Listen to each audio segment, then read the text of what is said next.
Imagine waking up in a hospital bed. You came here for a simple migraine, or perhaps a mild bout of anxiety, but the doctor walks in with a syringe filled with a chemical you've never heard of. For the next 86 days, you will not see the sun. You will forget your name. You will forget your children. And the worst part? The people doing this to you are not enemy spies. They are paid by your own government. In 1953, at the height of the Cold War, the United States was gripped by a terrifying realization. The enemy was winning a war that no one could see. Rumors spread that American soldiers captured in Korea had been brainwashed using secret Soviet technology. Panic shook the halls of Washington. To fight a monster, the CIA decided they had to build a bigger one. This is the story of Project MKUltra, the most illegal, unethical, and terrifying mind control experiment in American history. And it happened right under the noses of the American people. To understand how this nightmare began, we have to look at the atmosphere of the 1950s. The Cold War was not just about nuclear bombs. It was an intelligence war.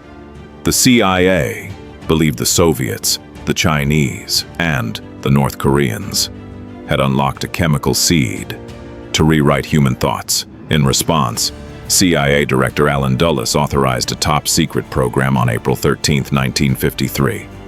Its name was MKUltra. MK stood for the Technical Services Staff, and Ultra was a nod to the highest level of wartime secrecy.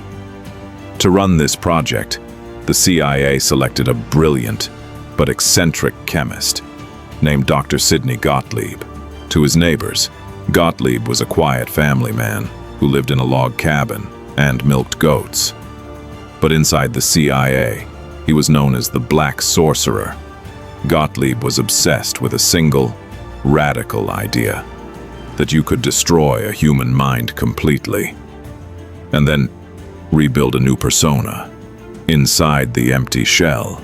But to test his theories, Gottlieb needed human guinea pigs, and he did not care where he found them. Gottlieb's weapon of choice was a newly discovered drug called LSD. In the 1950s, almost no one knew what LSD was. The CIA bought the world's entire supply for $250,000. At first, they tested it on themselves. CIA agents dosed each other at work, in bars, and at secret retreats. But self-testing was not enough. Gottlieb wanted to see what happened when people were drugged without their knowledge. The project expanded into 80 different institutions, including prestigious universities, prisons, and hospitals. They targeted the most vulnerable members of society, people who couldn't fight back, mental patients, prisoners, and drug addicts. In a prison in Kentucky, 7 black inmates were kept on LSD for 77 consecutive days.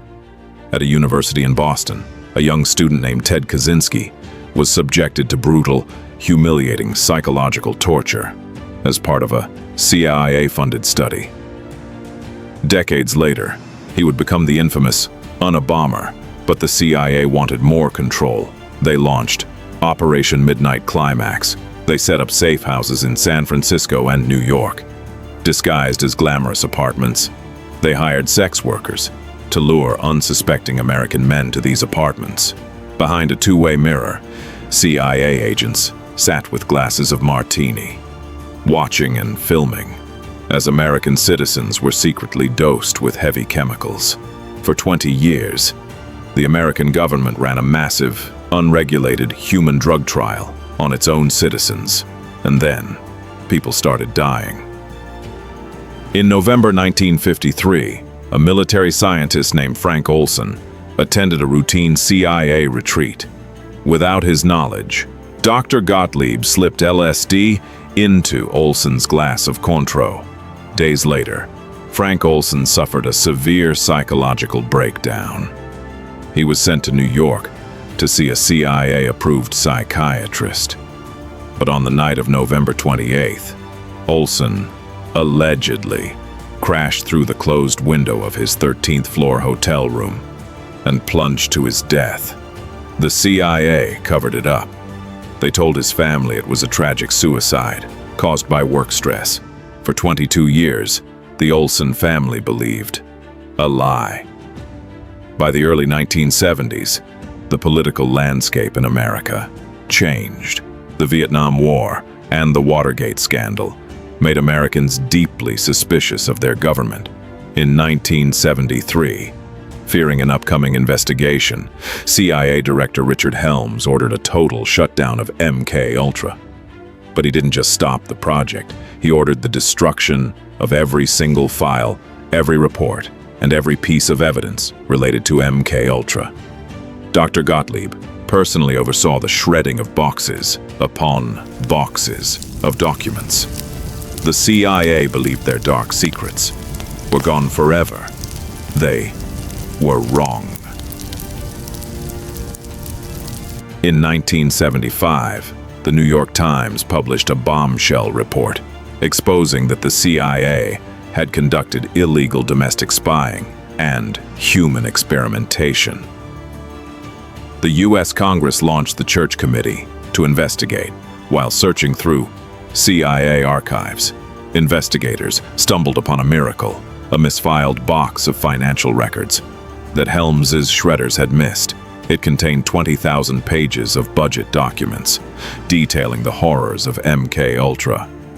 The truth came out. The public learned about the safehouses, the forced drugging, and the broken lives. In 1977, the CIA was forced to admit what they had done in a public Senate hearing. No one went to prison. Dr. Sidney Gottlieb retired peacefully and died in 1999, never facing a single day in court for the lives he destroyed. Today, the CIA claims that Project MKUltra was officially shut down in 1973, and that mind control is a myth. But because 80% of the files were shredded, we will never know the full extent of the horrors. Project MKUltra was not just a rogue experiment. It was a systematic attack on human dignity, orchestrated by the highest levels of power.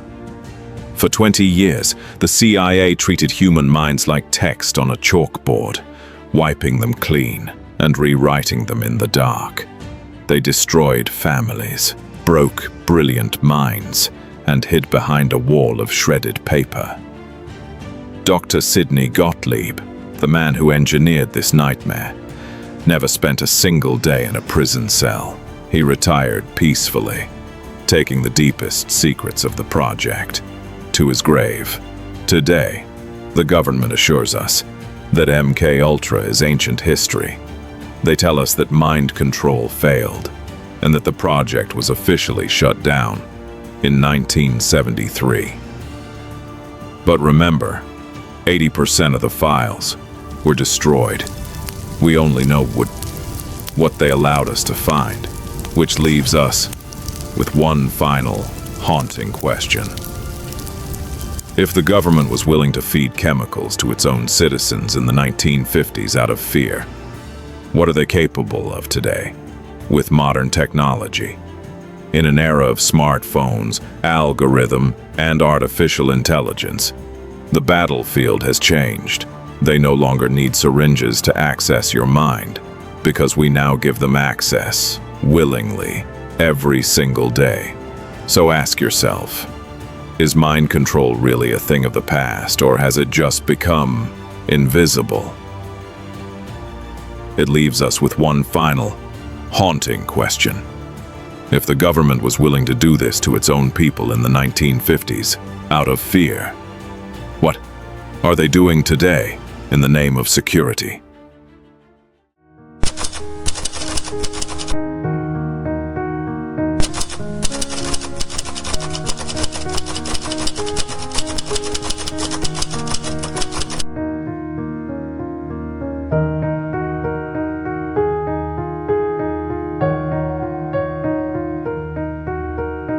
you.